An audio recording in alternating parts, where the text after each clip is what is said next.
The Mexican architect Luz Barragan had a marvellous statement.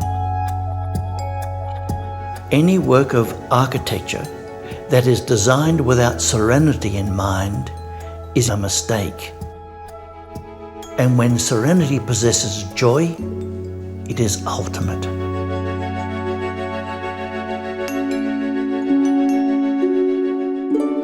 These houses that he builds, they've got his fingerprint everywhere, like brushstrokes on a painting. I want a quiet architecture. And when people and clients say that there's a calmness in the house, there's a freedom and there's a serenity, that is very important to me. He has chosen to produce works of a scale that he can completely manage himself. And the results are individual masterpieces, one after the other.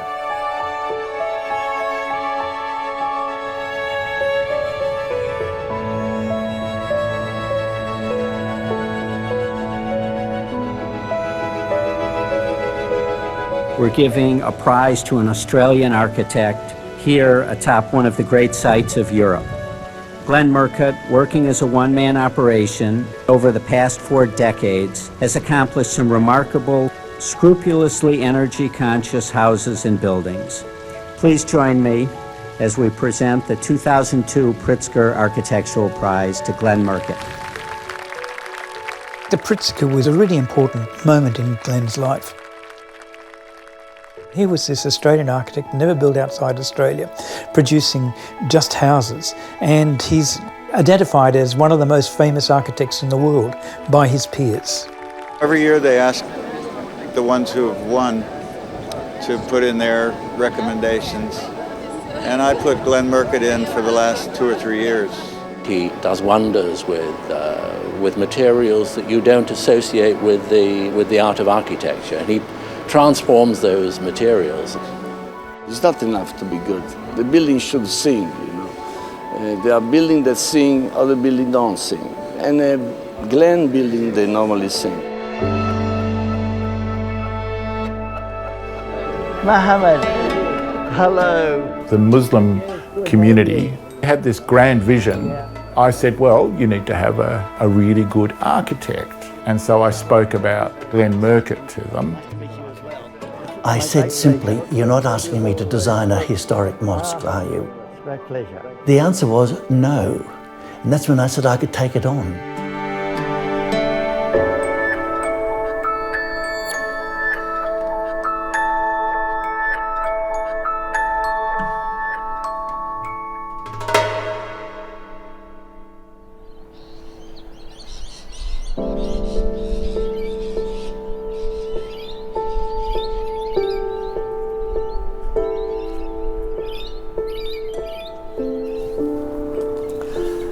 Gosh, it's a funny feeling coming back here to the house that my father built in about 1952.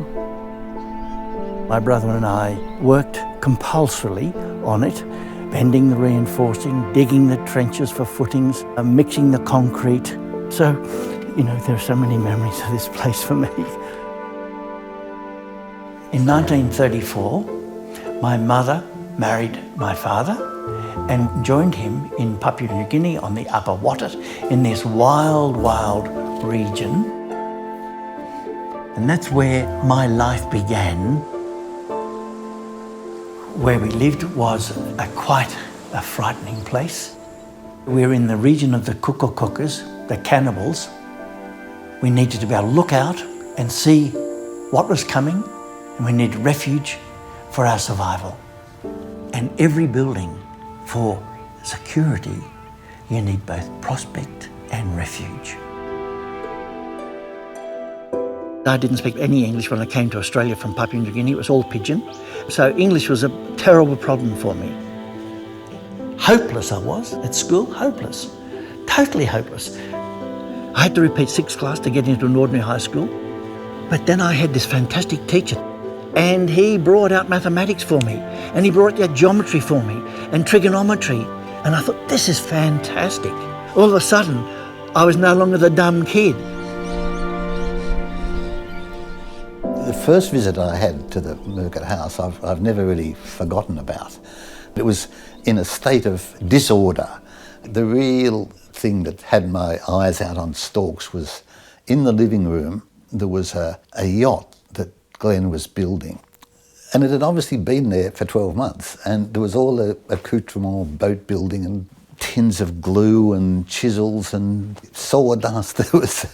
My mother would die if she saw anything like that. But obviously it was part of life in the Murcutt household.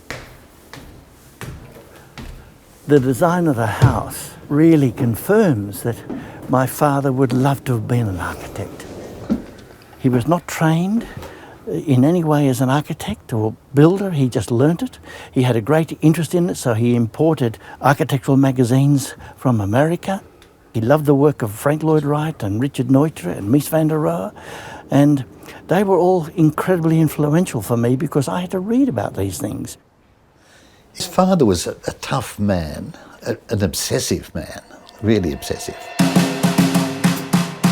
In the morning, Glenn and his brother and sister, they had to do an hour's swimming in the swimming pool and then an hour's piano practice, and then they'd have their seaweed breakfast, which in those days was unheard of.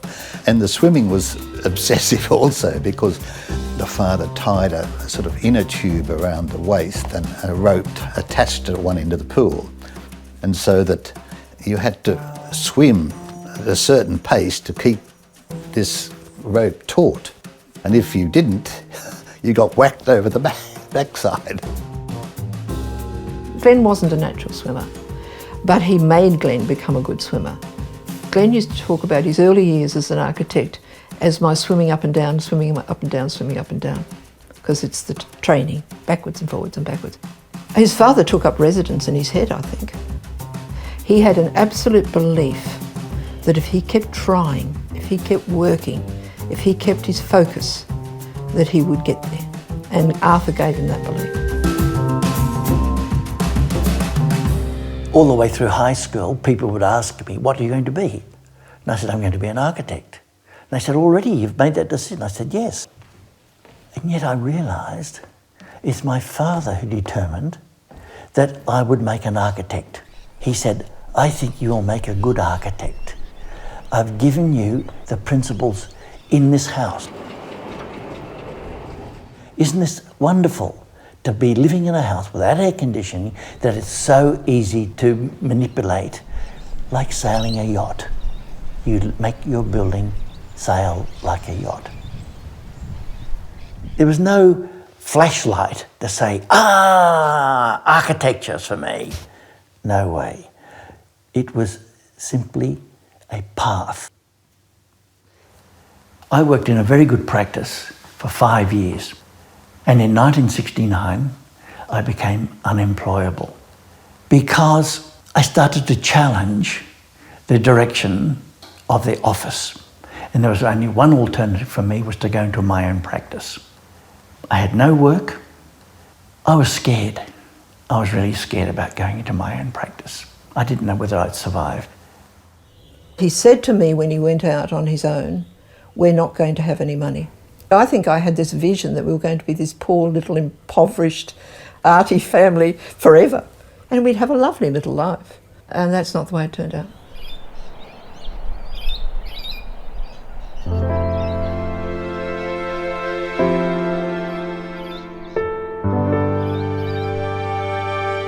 Glenn put our house in that we were living in into the Graham Mulroney Award for renovations and restorations. And we couldn't believe it when it won. They put the award everywhere, in newspapers, in the New Idea, in the Woman's Day. You couldn't buy publicity like that. You just couldn't. And so people were now looking at this publicity and thinking, my God, there's an architect. And he began instantly to start getting the real work. Nobody was more surprised than Glenn.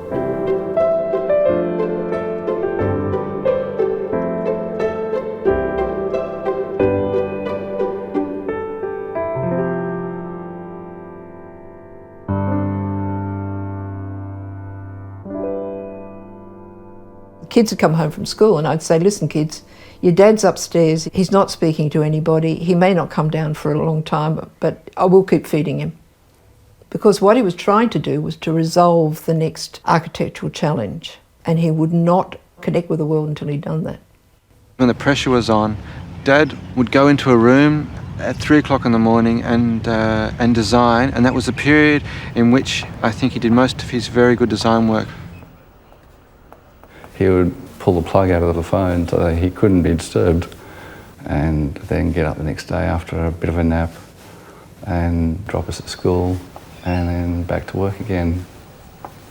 Like a mouse on a wheel, constant sort of going around 24/7. When Nick was 12 and Daniel was 10, I became so unwell that Glenn really had to take over looking after the children.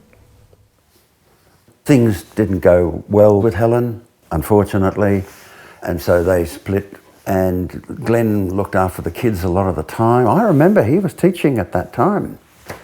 I remember him, he'd come in absolutely ragged. His 30 jobs were going, the kids were going. He and Nick got very close because Nick saw himself as being his father's big helper. He was very well aware of the burden of being Glenn Murcutt's son, and he wasn't really sure that he wanted to go into the profession that Glenn was in, and so he didn't know what to do. And he had a talk with his father. I do believe his father pushed him to architecture. It's one of the difficult things for someone like myself entering, a profession that someone who's close to you has done so well, is that all the agonies are apparent. You see them well and truly in advance, and you almost run from them as they come. But by the same token, you've got to go through them if you want to do well.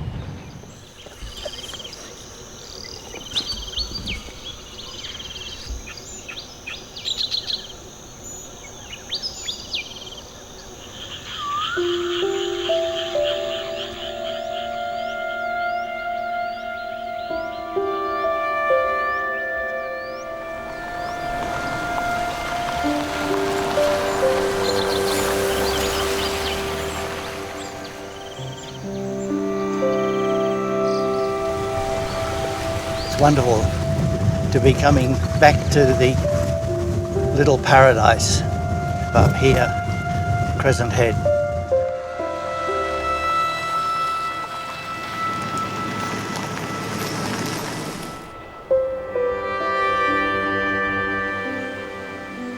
In late 1973, Mari Short came to me to design a house. Mari wanted to be as cool in summer as sitting under the mulberry tree, and as warm in winter, also as sitting under the mulberry tree, it being a deciduous tree, allowing the sun to come in.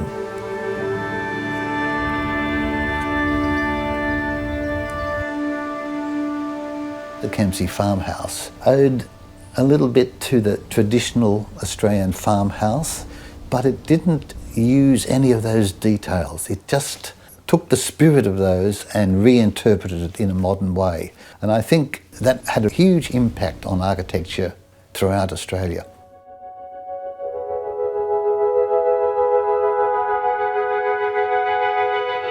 We as young architects and young students at that point looked at his work and saw a new way of looking at Australian architecture. And we suddenly discovered Australia was important.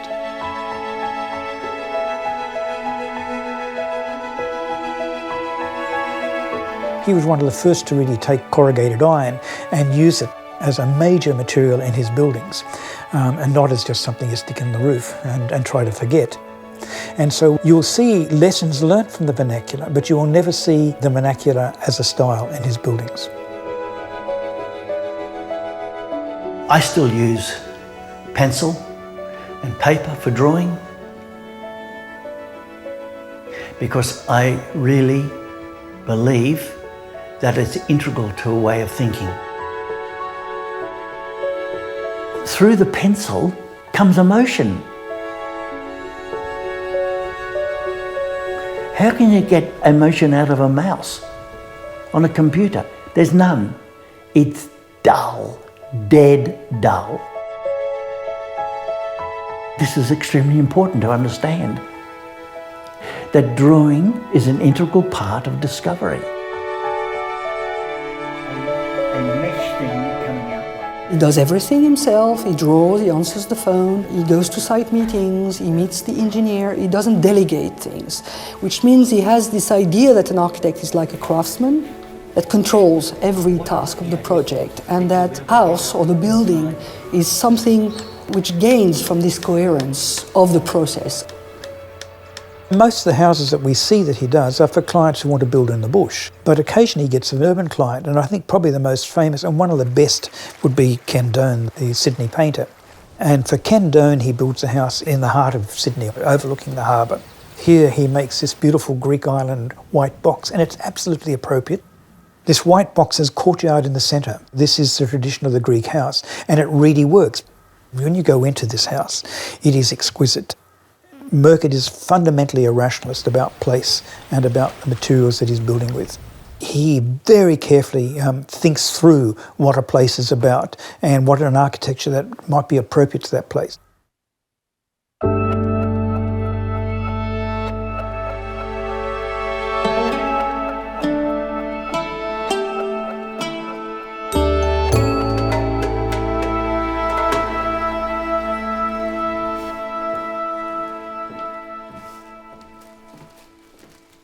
Well, this is the file on the mosque. This is one of the earliest drawings. You hear a lot about architects doing drawings on the back of table napkins. And here is one such drawing, which is of the mosque. I was astonished when I heard that Glenn was designing a mosque, because he's largely, for most of his career, resisted large-scale public works, but not surprised to this extent that I think Glenn really loves challenges, and this seemed like a huge challenge.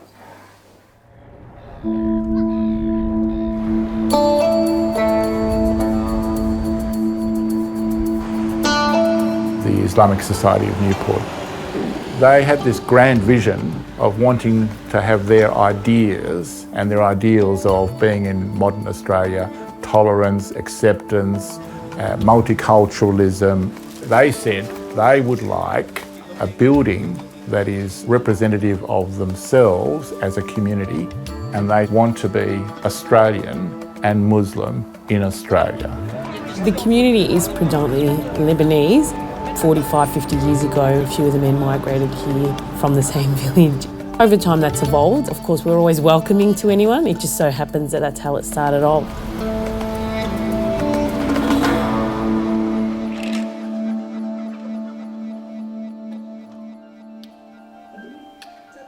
My father is one of the first to migrate from Lebanon to Australia at the age of 19.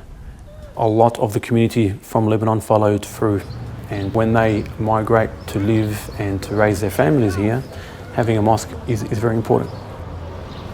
The existing one is an old hall converted into a prayer area, but the community have outgrown it. If we were to build a traditional form mosque, it's just going to be another mosque that people think, oh, it's just, you know, one of those places. We wanted to change that. We wanted to invite the community in. I knew nothing about the planning strategy of a mosque.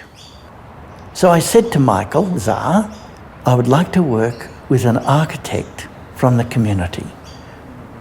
And very shortly afterwards he phoned back and said, I have a younger architect, Hakan Alevli, who would be very happy to work with you. I've been involved with designing a few mosques, all being traditional, and I've kind of had enough of doing that, to be honest with you, being a more contemporary design person. We had this idea of a wall that went from the street all the way around the project, that gave this strength around it, that held it, but they were like big arms that came out. So it invited the community to walk in and see the mosque, so that it's not exclusive, but inclusive.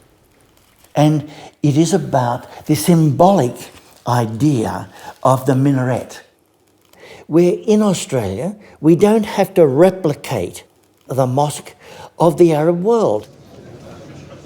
Architect Glenn Murcutt, might I ask you to come and tell us more about the unique design of the project and how we can call it the first full-on Aussie designed mosque. To be honest, there was a bit of resistance from the older parts of the community. They used all their lives to this traditional shape of the mosque, the traditional minaret. To them, this is what they used to. But when Glenn came, and he actually knows more about the history of mosques than we do. For example, there's not actually one traditional shape of mosque. There's the Ottoman shape, there's the Middle Eastern, there's the Malaysian, and wherever you go, you find a unique design for the mosque or the project. The mosque is not a new typology in this country, because the Islamic community have been here since the 1880s, particularly with the Afghans, the Cameliers. In Broken Hill and Burke, there were mosques built of the day. They were built in very primitive materials, corrugated iron, wattle and daub.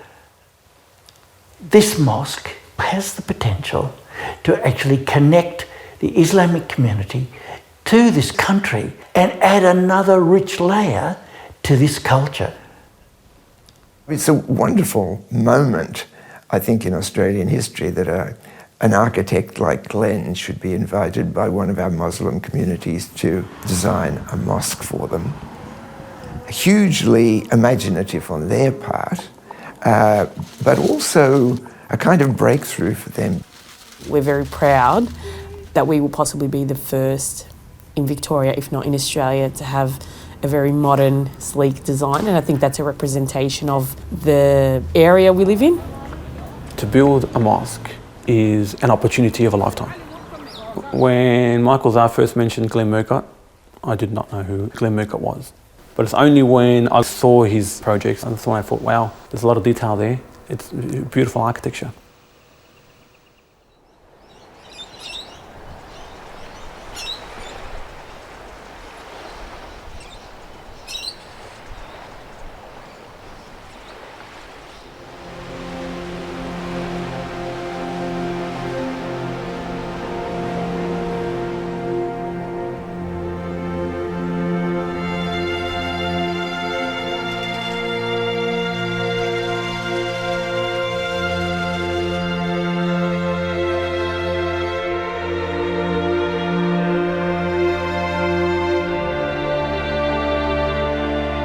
Murcutt has this wonderful poetic idea about walking through the bush as if you were an Aboriginal person, and you do it lightly. And so when you take a house, you put your house in the bush lightly.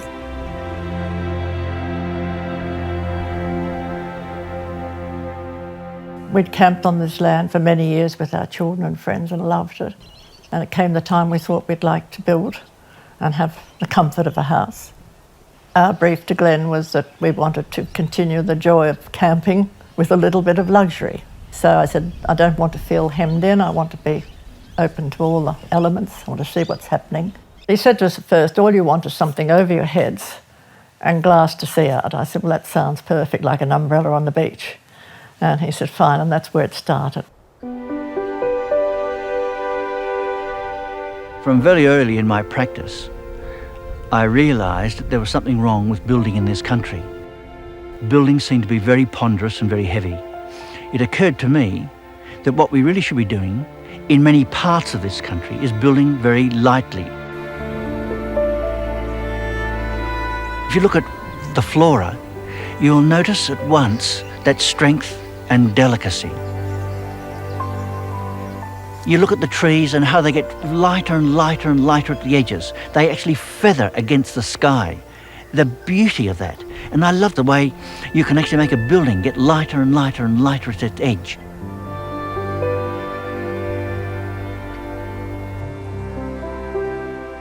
The thing I love about use in, for example, a material like steel is it can get the fineness and the strength at the same time.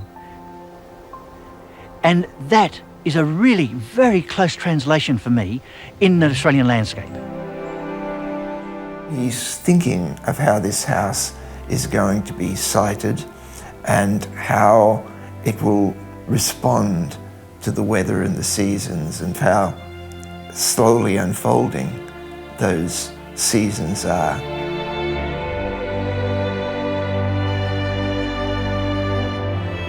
You will not live speedy lives in these spaces, you'll live lives that are responsive to the long, slow time of the sun and the earth and all the rest of it.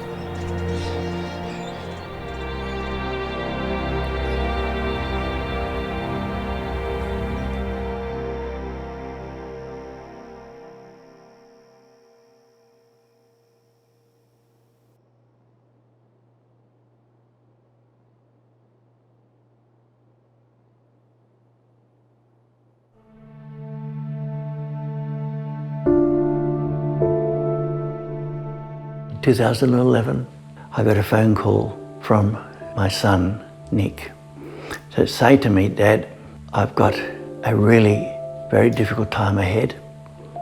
I have to unpack my life. I'm going to die." I couldn't believe it. I could hardly talk about it.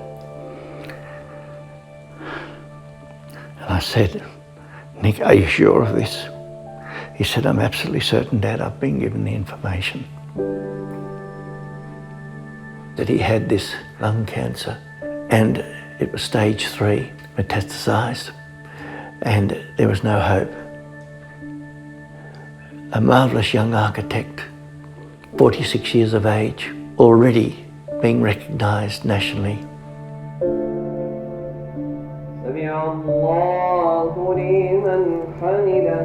And you know, we people from the mosque prayed for my son.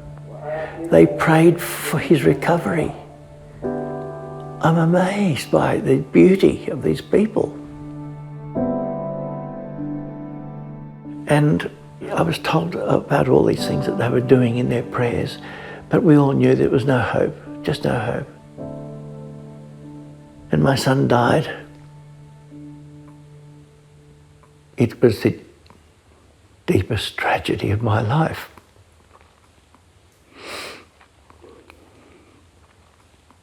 To Glenn, Nick was the extension of himself and his thought and everything else. He just couldn't believe what had happened. Thank you, thank you. And I couldn't work, but fortunately, the Islamic Society didn't have money, and that they could not even consider start building. So it meant that I wasn't being pushed. Oh, nice to meet you. Hello. I'd like to take a photo of you. Oh, sure. To meet up with this group of people is so heartwarming. They're so generous in their affection and their caring of me through this very tough time. Why wouldn't you give your all to these people?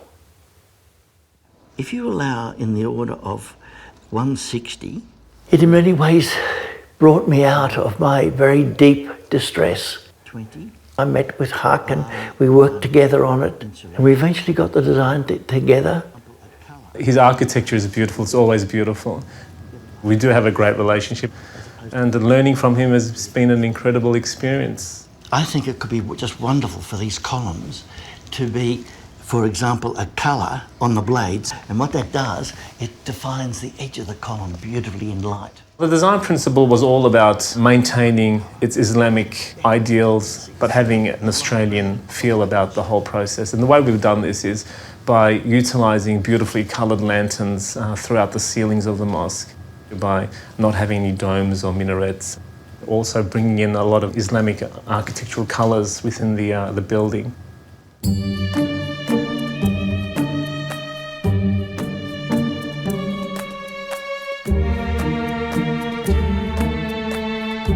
I started to read about colour in the Islamic world, and I understood red is about blood, is about strength.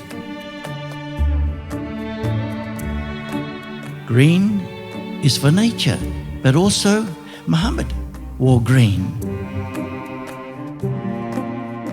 And then I looked at the gold and the importance of gold. I thought, wouldn't it be wonderful to think of the idea of the lantern from the great Cordoba Mosque? To have a series of lanterns that tied the space together. tied it to the movement of the seasons. As the sun moved around, so it would pick up the different colours. And you could tell from within what time of the day it was. So it became a clock, a timepiece, done through light.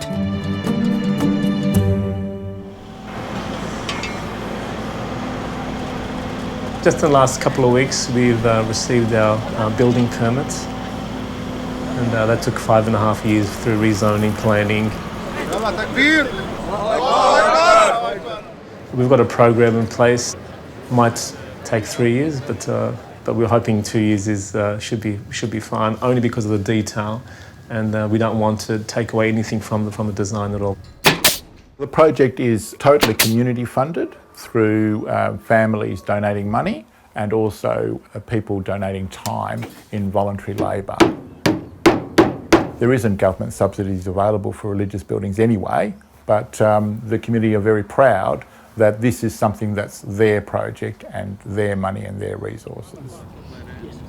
Some people said that I'm only good at houses. Well, time will tell whether my ability in larger scale work can match some of the quality that I've tried to achieve in the smaller scale work. It's my view that I think the mosque will be a very significant building for me.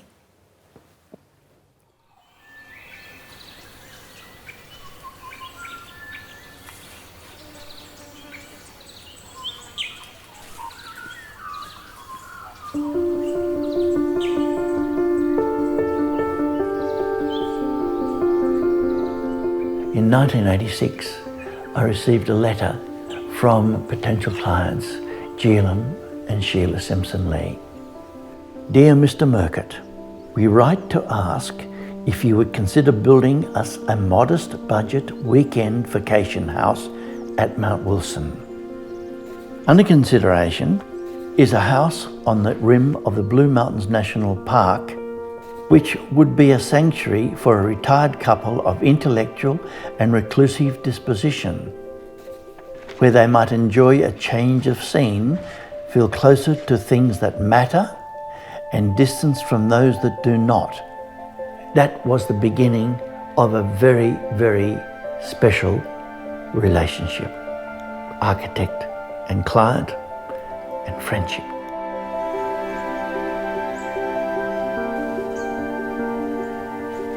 Once you're into the space, you're then presented with a perfect Murcutt demonstration of prospect and refuge.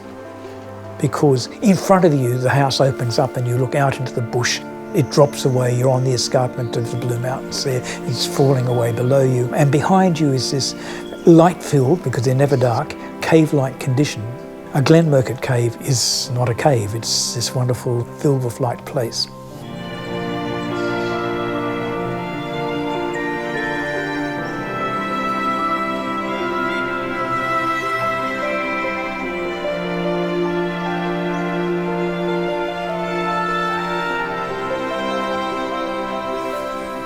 There's a magic as well to a great house, and the way that it takes in the wonder and the phenomena of nature around it. It's open to the possibilities of life and nature, a great house. One of the great pleasures is the wildlife, the birds, the black cockatoos, the whipbirds, the lyrebirds, the brushed turkeys. And there are at least 3 different types of frogs in this pond. They make the most extraordinary sounds. It is so beautiful to have them associated with the environment and the house. It's incredibly important to be having nature involved with daily lives. These houses, one may think that they look like shacks or like sheds, but their envelopes, their facades are very sophisticated. And they allow for these houses to be lived in as sort of mediators between everyday life and the sort of ideal cosmic conditions.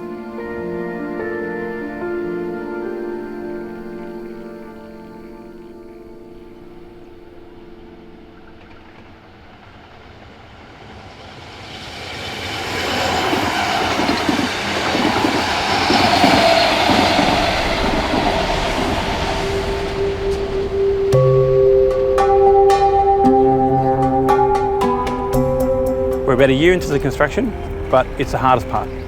I'm very nervous because dealing with concrete and in situ and having walls 8 metres by 10 metres high and one pour is very hard to control. To spend so much money on formwork and concrete and to wait until we strip to see what we have has been difficult because we didn't know what we were getting. There's no second go. They are freestanding walls. Nobody makes them anymore. They are too difficult. They're too costly. But in order to achieve the design, we had to use this format. And it's one of the strongest. Stand here for more than 1,000 years. I haven't seen this. No. I think last time you were here, we used that one. That's right. And you pouring this one up here. I was very, very nervous to see Glenn on site to show him what we've done. And that little bit of exposure aggregate there simply doesn't matter. The worst thing you can do is play with it. Yeah, okay. Just leave it. Everyone that comes onto site at the moment can only see concrete, so they're kind of forgetting what the outcome is going to be. A lot of people say, well, this is just looking like a factory. But once they've seen this beautiful detailing on the front and the Islamic script along this facade where it faces Mecca, it really did transpire to become an Islamic centre and not a factory anymore. It's a very demanding building. You will have all realised how demanding it is in the construction. So what I'm asking you is to give this project a huge effort. It's very important to the community. It's very important to the builder. It's very important to Harkin. It's very important to me to see this come out as a wonderful building. The great architect in Spain, Jose Codurc, he said, I tell my students, you must put into your work first effort, second love, and finally, very Catholic, suffering. Glenn Murcutt brings sort of like a Panadol of morale every month or two. Comes together, sits us down, we nutter through the design and gives us sort of a boost every so often. And we need that boost from Glenn. So guys, best wishes, good work. I look forward to seeing your commitment continue. Thank you.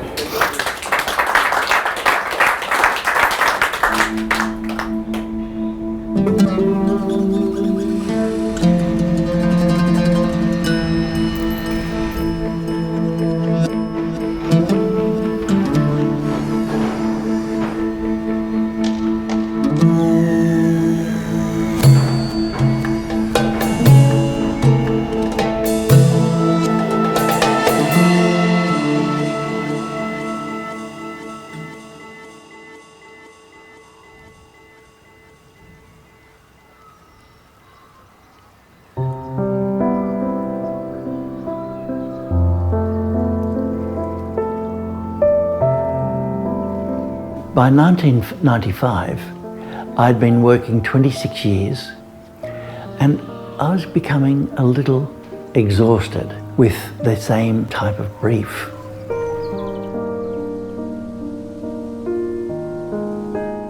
I was absolutely at the right stage in my career to take on this different scale project.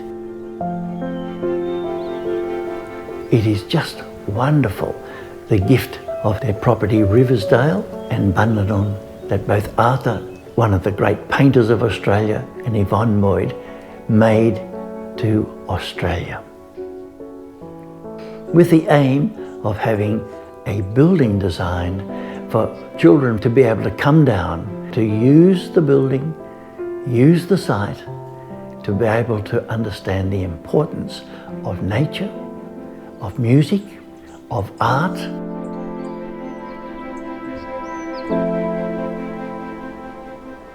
When you arrive at the Boyd Centre, you could be arriving at the Acropolis in Athens. It's not the Parthenon, but it has that presence that the Parthenon has.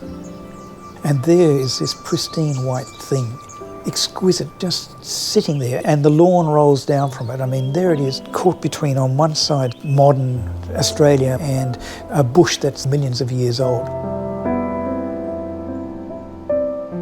Although he worked in isolation a lot of the time, when he did the Boyd Centre, it's a big project, and he had two very able colleagues working with him. One was Wendy Lewin, later to become his wife, and the other one was Reg Lark. It is quite a large building, but you don't perceive it. It reveals itself slowly. And that's something that Wendy, Reg, and I wanted to achieve, this quietness, for it to be commensurate with the quality that Boyd had set in his work. Boyd was framing the cultivated landscape and the native landscape. And so the building is a building that frames the landscape. Every window is like a picture frame, whether it be Riversdale Mountain or the Shoalhaven River. This is what Boyd was painting.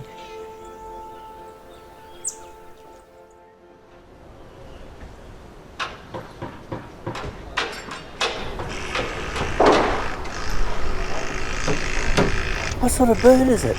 I'll show you. Let's have a look. There's 4 chicks in there. That's amazing. They're house martins. So it's been there for 3 months. Isn't that extraordinary? That's fantastic. That's really beautiful. Okay.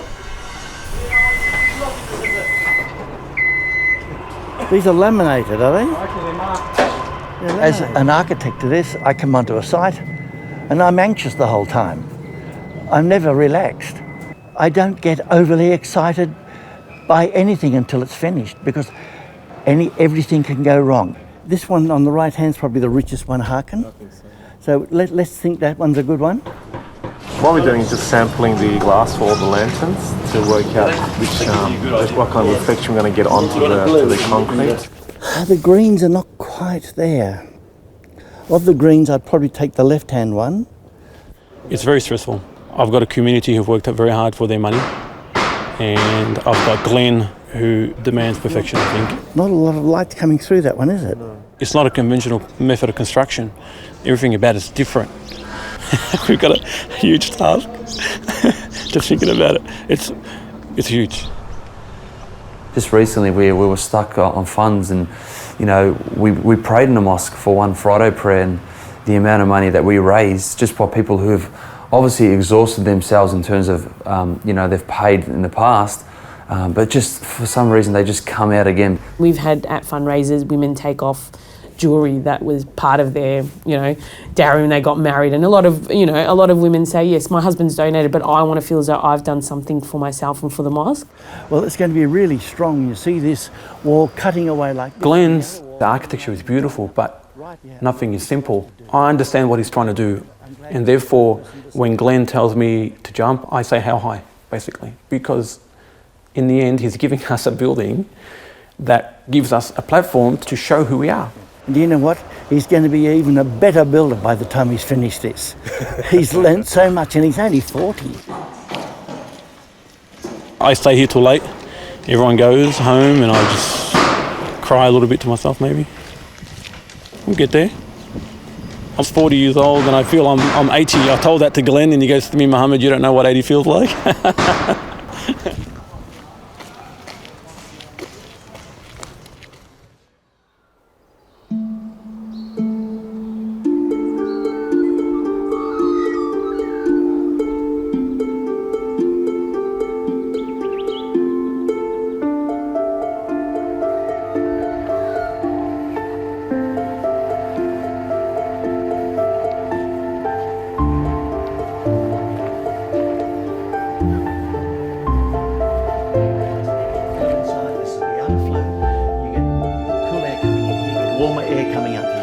I went into practice when I was 33.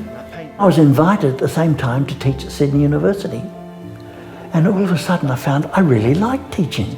This is facing essentially north. Glenn's particularly good at seeing landscape, distilling it and conveying that sense to a group of students. And I thought to actually have the veranda at the north and eastern end of the house, with the garage at the western end giving some protection in the summertime, with the garage as a buffer for that late afternoon heat. One of the most important things for a teacher is to inspire the students to learn for themselves and also to be able to show them what alternatives there are in the situation. The reason I think that this program stood out from other ones was because of its focus on the connection with the landscape and not making a building that's just a building. They're very modest, they're very just like humble buildings, but because of that, they become beautiful. He won the Pritzker Prize, and he's up there with the best architects in the world because of, I think, of this simplicity and making it as elegant as he does.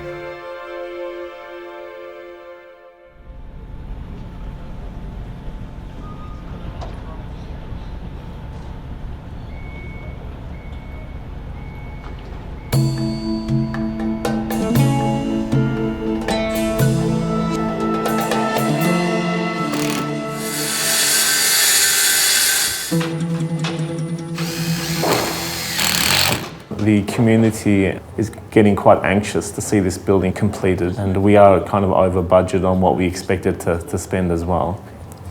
The current issue is the lanterns. The lantern costs is just incredibly high because each lantern has to be painted in a specific gold colour externally, and this paint costs an absolute fortune.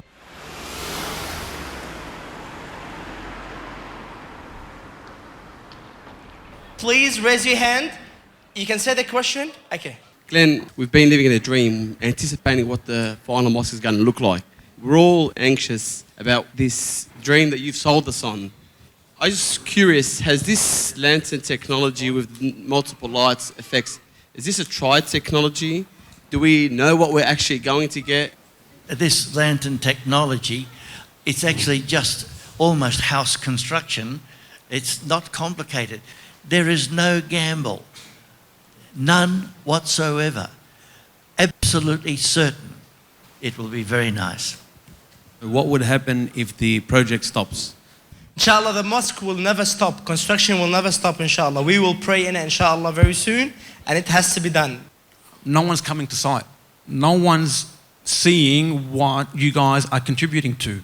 As a community, if we can all support each other and come out and just have a look at where your money is being spent and how complex this project is. This is going to be on the world map. People from non-Muslim backgrounds are going to come and see this project, whether you like it or not, whether you think the lanterns are going to work or not. And especially in today's environment, this is what we have to do. So it's a mosque, but it's much, much more. Assalamu alaikum.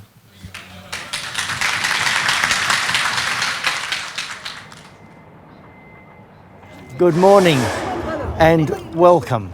The women arriving here can come up the ramp, and on the upper floor level here, there are going to be blades of glass that are coming all the way upstairs. And behind the glass blades are some louvers. So it's a bit like the veil. So the women have, in a sense, the privacy of the veil upstairs, but beautiful light coming in still. It's a very innovative way of incorporating the Muslim faith with a modern design, and I think that was very important to our community, being first generation Australians, seeing that come to life. How do you do? Nice to see you. Very good to see you again. When you see Grey Market, when he explain about the designing, you feel something coming from his heart. And Muhammad is smiling. I haven't seen him smile for so long. We want to introduce our religion in beautiful way. So we would like to invite all the world to see our beautiful religion and our beautiful Australia.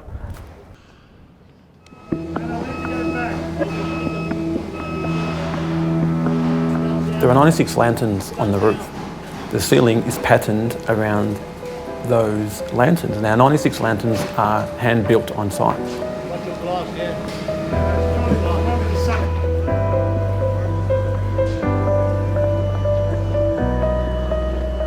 We're lifting up one of our lanterns up onto the roof. We're very anxious to get these up. It's been a long struggle. The amount of light these lanterns shed down onto the ground is absolutely beautiful. Absolutely beautiful.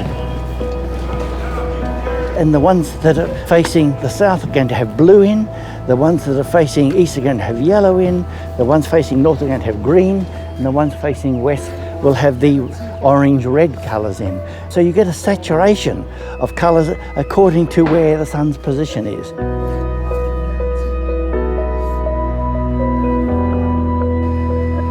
We've got the blue in. That's good. That's much better. That's the quality we're achieving. Yeah, that's really nice, Mohammed. Terrific. We spent over $1 million on lanterns. I don't say that publicly very much. Over $1 million. And then, is this going to work? Because we had struggles. It's purely on trust and faith with Glenn. And I remember Glenn and I were there, and he was looking up and I was looking up, and I'm thinking, wow, it's actually everything that Glenn described is actually right there. It's exactly how he described it. And so all that doubt is gone. It's Glenn. Glenn gives us that trust. His beautiful ability, his beautiful temperament, his way of delivering, his way of injecting you with superpowers.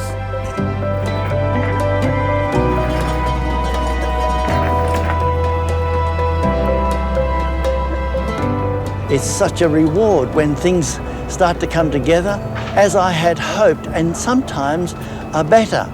And in fact, the lanterns which have just gone up are even more beautiful than I had expected. We've given an end date to the community, and it's in early 2016. With that in mind, the community are now very, very excited. They've been waiting for this project for a very, very long time. In 10 years, from conception to its completion. And Jib's good. I'm good, I'm good. Out of there.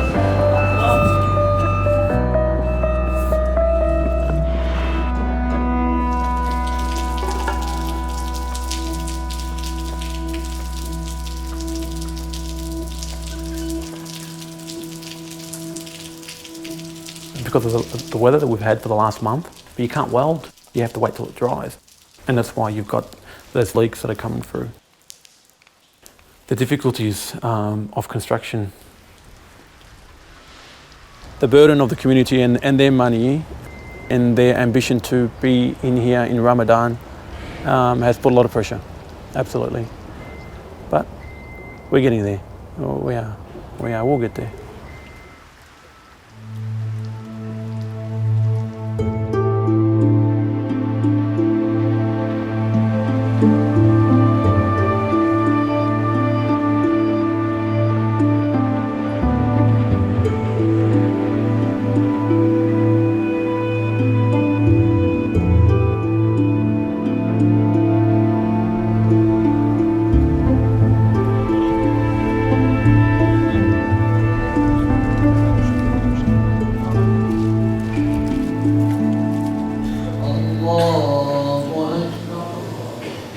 Glenn has given us a design, it's absolutely heart-melting.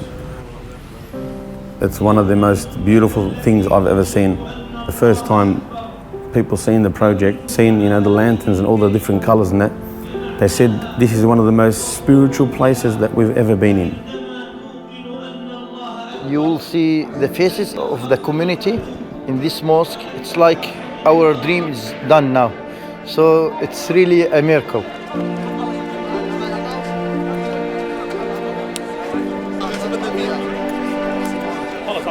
It was amazing. Everyone is excited, everyone is happy. We just couldn't think that this day will eventually come. It's been a long way, but we're all happy that we made it. What we've been able to do with the help of Glenn is bring these walls down that barricade us from the non-Muslim community, inviting them in. There's going to be an Islamic library there. People can read up about Islam, they can ask questions, the Imam is going to be there, we're going to have tours. Let the people know that we are Australian Muslims and we're here to stay because we are Australian. The walls are beautiful and I think they sing. I can't count how many times that I've just gone there day after day and stand at the front and look up at the ceiling and look at the walls and I just melt. Not every day do you get an opportunity to build a project that's going to be there for a very long time. We've spoken about so often around the world for hundreds and hundreds of years to come. I think Glenn has given us such a beautiful gift. Architecture is one of those things that you never reach the ultimate. You never reach it. But it's nice to try. To still be enthusiastic about light, about space, about how people might live, how you might be able to gift a way of living to people. It's a very remarkable occupation if you do it properly. And I try to do it properly. He just improves things and improves things and improves things all the time. So if you look at that over a period of 40 years or so, you can see an incredible difference in the buildings. But if you look at them close together, they're just like shades of change. But always there's the issue of the land, the place, and an incredible sort of simplicity about the life that goes on within. From the time I went into practice when I was 33, and I'm now just on 80 years of age. It's been a tough career, but incredibly rewarding. It's been a fantastic career, and it's not over yet.